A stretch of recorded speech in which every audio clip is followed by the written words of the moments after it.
There is always evidence of quantum physics in the Bible. And if you're not religious and biased at the same time, you will see the rays of truth with clarity. Now, in the Bible, Moses fasted for 40 days and saw God.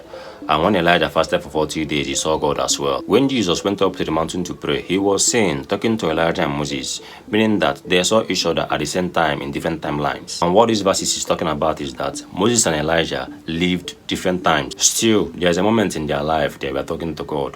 Fast forward to New Testament, Jesus went up to the mountain and he was seen talking to Elijah and Moses, which means 3 different scenarios that happened in different timelines, but yet merged into one, which quantum mechanics and its theories proves the existence of God, which is the infinite consciousness. Because when you pass the 4th dimension, automatically time becomes one, be it the past, the present, and the future. All are happening at once. That is why time is a construct created by man, for there is only present and will always remain present. You will still remember when Jesus said, John the Baptist is Elijah who used to come, in the book of Matthew 11 verse 14. You would think it's coincidental that he lived in the same era with John the Baptist and still saw his reincarnated self, which is Elijah, when he went to the mountain to pray. And even meeting Moses as well, even before the 10 commandments was given. Isn't it jaw-dropping on how he did that? And have you actually asked yourself on how he managed to achieve that? It is very simple. How that was done is when the consciousness steps outside of the flesh into the spirit, then you are no longer bound by time. You can now start quantum leaping into multiple dimensions. Those verses and chapters are actually esoteric knowledge at its peak.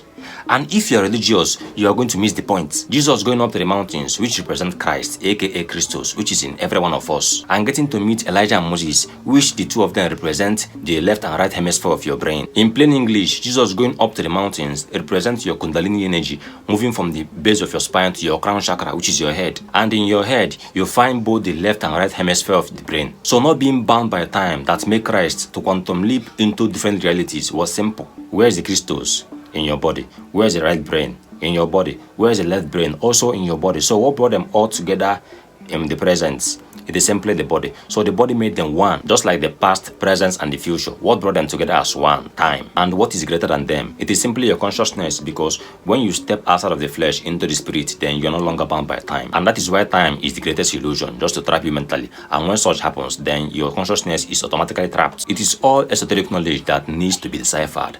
And why many religious folks don't know about this is because of the psychological warfare, which is stronger than any war that is being recorded in human history. And why they are pushing these propaganda narratives is because they know if you know who you truly are and what you are capable of, then control dies, fear loses its grip, and clarity takes over. And they don't want this happening anytime soon. Peace.